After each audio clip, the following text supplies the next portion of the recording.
Hey guys, and welcome back to another round of GucksTV. Last time I did a little overview about the X470i ITX motherboard for Ryzen CPUs with the Ryzen APU 2400G and the brand new Trident Z RGB with 3600 MHz out of the box, tuned for AMD CPUs by G-Skill. And today, after these little unboxings and first views, we want to put all this hardware, we have prepared the Seasonic 350 watt TFX power supply and two Noctua NHF A9X14 low profile 92mm fans by Noctua, and all this hardware is going to get into the ITX enclosure with just roughly around the 7-liter mark, the CG7 Cravo or Project Gregory. I already teasered a bit, and yeah, today we are going to make a little build log around this case, and we are going to see how easy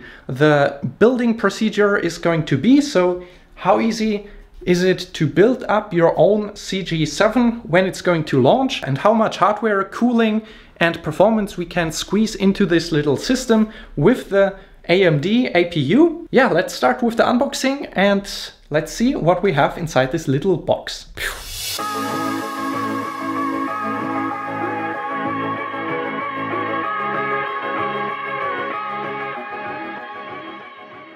So that's the first unboxing part. You're getting your user manual. Actually, this is not the original one you're going to get. This is a self-printed user manual I printed out by myself, because the main user manual you're going to get is still in the prototyping state. So this was just something I got by Kaiki to make it a little bit easier for myself to build up the whole enclosure for you. But everything else is like it's going to launch. Maybe some slight little changes, but basically this is the first user experience you're going to get by yourself. So let's start with the unboxing and little build log of the CG7 Cravo.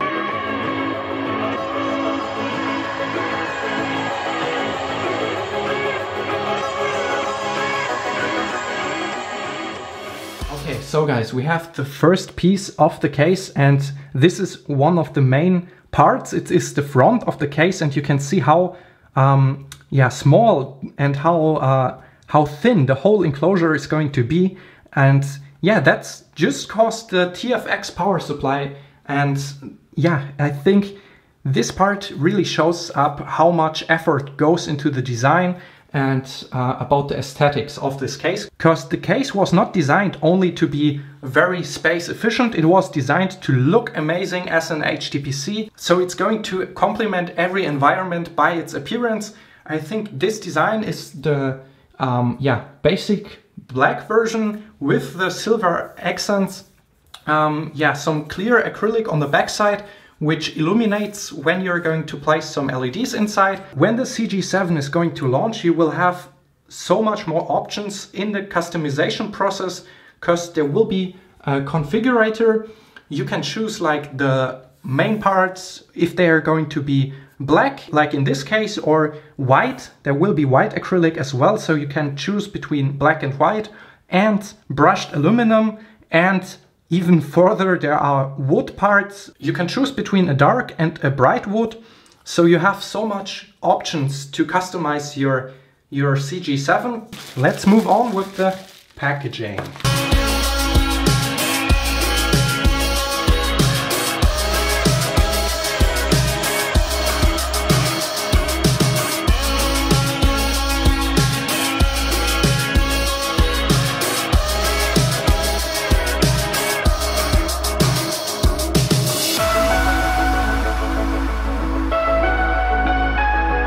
Okay, this is everything what's included in the box of the CG7, and as you can see, everything is made out of matte acrylic, and it is very high quality. Yeah, there's really no imperfections, and everything is covered and protected by a plastic foil. Yeah, I'm going to peel off every little foil from every side, so loads of peeling, and then we're going to build everything together. So let's start the time lapse.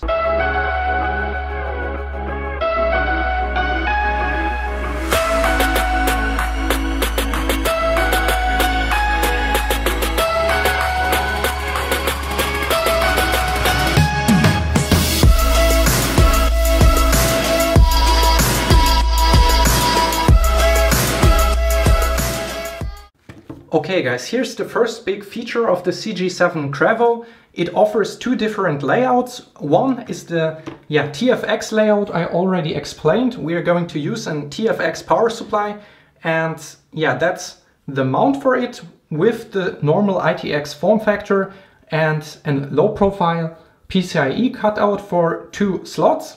So this is offered with the first layout, and the second layout is a DTX layout. So you have something in between an ITX and MATX motherboard form factor, which offers a bit more in the PCIe connectability, but what you're going to sacrifice is the usability of the TFX power supply. So you can use something like an HD Plex and something similar. This is a very nice feature and nice that it is included in the box, but that's not what we are going to use. We are going to use the normal ITX layout with an TFX power supply.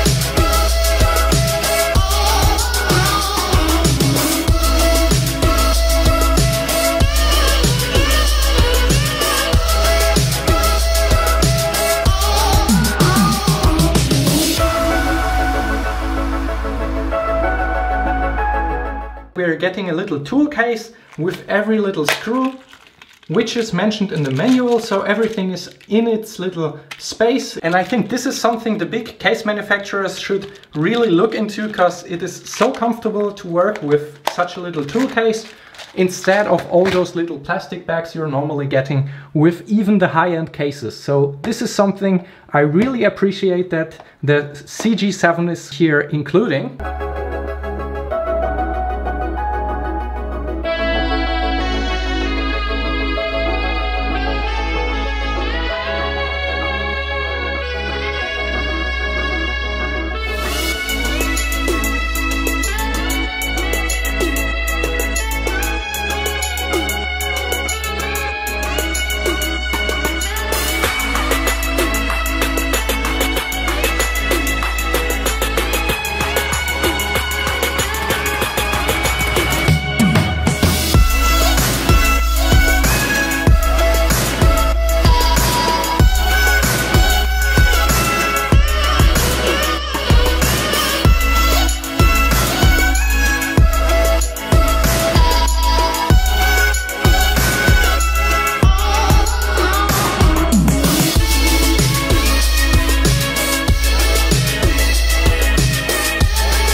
Sometimes when you're here, I can feel no doubt, 'cause you keep me where the stars are bound. It doesn't really matter, 'cause you're here with me now. It doesn't really matter. It doesn't really matter, 'cause you're here with me now. It doesn't really matter, 'cause I feel so free now.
The build log is nearly done and I have just two little things to mention regarding the attachments and accessories you're getting with the CG7. You have the option to use the normal standoffs, the little feet, so you can attach them like this, or if you like this, so you can mount the case horizontally or vertically, depending on where you want to place it. Another option are those aluminum standoffs, those little feet with a little rubber, and they're not that tall and looking a little bit like Lian Li case feet, so very high quality, looking great. If you want to place the CG7 like under the TV on a rack or something like that, so you need a very low profile like a console, you can use just those little rubber feet. They are very low profile and yeah, very stealthy, so maybe that's an option for you as well. They are all included in the overall accessory box. And the last thing I want to mention is the Vandal switch. That's a power button, a power switch with a 16mm diameter. So you're getting a little chart for the cabling, as they are all colored for the positives and negatives. And that's a really nice little thing, because it has such a great tactile switch and feeling to it. So it is illuminated, so you can, I guess, at the final stage of the product choose your color, but at the beginning here in our case we have it in white. And yeah, it's 16mm in diameter, so you can see we have here like a hole, and we can just screw inside this little power button inside there and mount it. So that's everything I wanted to make sure you know about. Yeah, so let's move on with the build log.